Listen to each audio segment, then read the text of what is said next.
कर्म का फल कभी पीछा नहीं छोड़ता है। हम जैसा कर्म करेंगे कभी ना कभी उसका फल ज़रूर हमारी ज़िंदगी में लौट कर आएगा। दोस्तों नमस्कार, डॉक्टर अशोक अग्रवाल आज आप सबके सामने फिर अपनी एक स्टोरी के साथ मैं आया हूँ और ये स्टोरी हमें बहुत कुछ सिखा सकती है, बहुत कुछ एक महत्वपूर्ण जानकारी हमारे जीवन में दे सकती है। अगर हमने इसको समझ लिया तो हो सकता है हमारे जीवन में बहुत कुछ बदलाव भी आ सकता है। एक शिकारी होता है और बहुत गजब का निशाना होता है उसका, जो सिर्फ आवाज़ सुनकर ही अपने शिकार को मार डालने की उसके पास क्षमता होती है। और वो धीरे धीरे ये गुण अपने बेटे को भी देना चाहता है, तो उसको भी अपने साथ जंगल में लेके जाना शुरू कर दिया।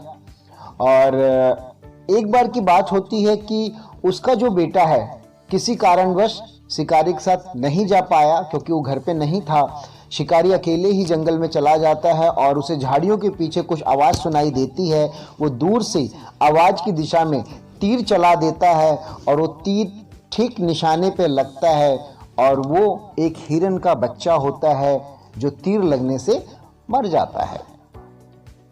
तभी हिरन की जो माँ होती है वो भी आ जाती है और हिरन को मरता हुआ देखकर बहुत परेशान होती है। शिकारी खुश हो जाता है कि मुझे एक शिकार और मिला, एक से भले दो। उसने दोबारा तीर तैयार किया और उस हिरन के ऊपर छोड़ा और जिससे वो हिरन भी मर जाती है। शिकारी बहुत खुश होता है कि आज मज़े आ गए, एक नहीं बल्कि दो दो शिकार मुझे मिले हैं। तभी अचानक से झाड़ियों की दूसरी तरफ से फिर आवाज आती है। शिकारी बहुत खुश होता है, लगता है आज मेरी किस्मत बहुत तेज है, मुझे एक नहीं दो नहीं तीन तीन शिकार मिलेंगे। और शिकारी तीर तैयार करता है और उस आवाज की दिशा में तीर चला देता है।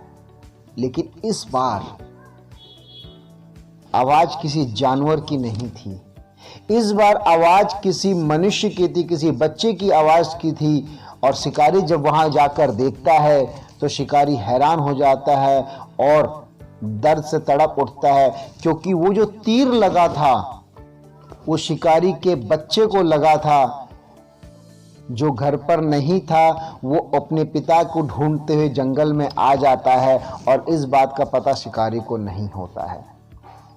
शिकारी अपना तीर कमान छोड़कर अपने बच्चे के पास जाता है, लेकिन जब तक बच्चा मर चुका होता है। इतने में झाड़ियों की दूसरी तरफ से फिर आवाज सुनाई देती है। इससे पहले कि शिकारी सतर्क हो पाता, वो झाड़ियों के पीछे से एक बहुत खूंखार शेर निकलकर आता है और उस शिकारी के ऊपर झपटता है और शिकारी को मार डालता है। दोस्तों, थोड़ी देर पहले ही उस शिकारी ने एक हिरन के बच्चे को मारा और उसकी मां को भी मारा, और वही घटना उस शिकारी के साथ भी हो गई। शिकारी ने अपने ही हाथों अपने बच्चों को मारा और एक शेर ने उस शिकारी को मारा। कर्म का जो दंड है दोस्तों, वो कहीं नहीं, यही मिलता है, हमेशा इसी दुनिया में मिलता है। लेकिन हम ये बात भूल जाते हैं। अगर हम अपनी सराउंडिंग में चारों तरफ देखें तो कहीं प्रॉपर्टी का विवाद है, लेकिन किस चीज से? अपनों से ही अपनों का विवाद है। अगर देखें आपस में घरेलू तनाव है, समाज में तनाव है, पास पड़ोस में तनाव है, सब एक दूसरे को लूटने में लगे हुए हैं। किसी भी इंडस्ट्री, किसी भी सिस्टम में आप चले जाइए, हर जगह यही हो रहा है कि पहले मैं अपना भर लूं, इनका तो बाद में हो जाएगा। लेकिन हम ये भूल जाते हैं, कर्म का दंड हमेशा पीछे चलता है। कभी ना कभी आपका भी सामना उस कर्म के दंड से होगा।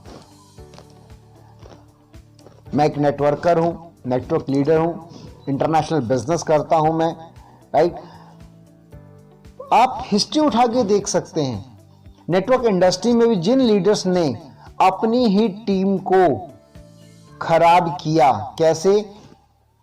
उनके अंदर एक चेतना ना देकर अपनी ही टीम को काटने लगे और आज वो लीडर्स खुद कट गए।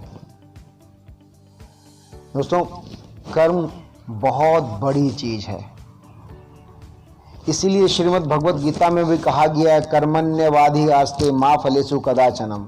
दोस्तों, कर्म करना ही पड़ेगा, हमें फल के बारे में नहीं सोचना है, हमें कर्म करते जाना है, राइट। लेकिन उस कर्म का जो मकसद होना चाहिए वो प्योर होना चाहिए। उस कर्म के अंदर किसी को धोखा देने की मंशा बिल्कुल नहीं होनी चाहिए। उस कर्म से किसी का अहित नहीं होना चाहिए, चाहे वो कर्म अच्छा हो या बुरा हो। अगर उस व्यक्ति का नुकसान हो रहा हो, इनफैक्ट अच्छे कर्म से उसका नुकसान नहीं होगा, लेकिन कई बार ये देखने में आता है कि जो आपको अच्छा लग रहा हो सकता है उसके लिए नुकसानदेह हो। इस चीज को भी समझ के चलने की जरूरत है। कर्म बहुत मायने रखता है। आज का हमारा कर्म कल का हमारा भविष्य है। कर्म जरूर कीजिए, लेकिन कोई भी ऐसा कर्म ना कीजिए जिससे कर्म का दंड मिले। ऐसा कर्म कीजिए जिसका कर्म का फल मिले। आज का कर्म हमारे कल का भविष्य, सुनहरा भविष्य बने। इन्हीं सब शुभकामनाओं के साथ दोस्तों, जल्दी ही मैं मिलता हूं अपनी नई वीडियो के साथ। उम्मीद करता हूं मेरी वीडियो आप लोग को पसंद आएगी। मेरे चैनल को सब्सक्राइब कीजिए, लाइक कीजिए, और मेरी ये वीडियो अगर अच्छी लगती है तो अपने हर उस साथी तक शेयर कीजिए जो कर्म के दंड के बारे में नहीं समझते हैं। थैंक यू दोस्तों, थैंक यू।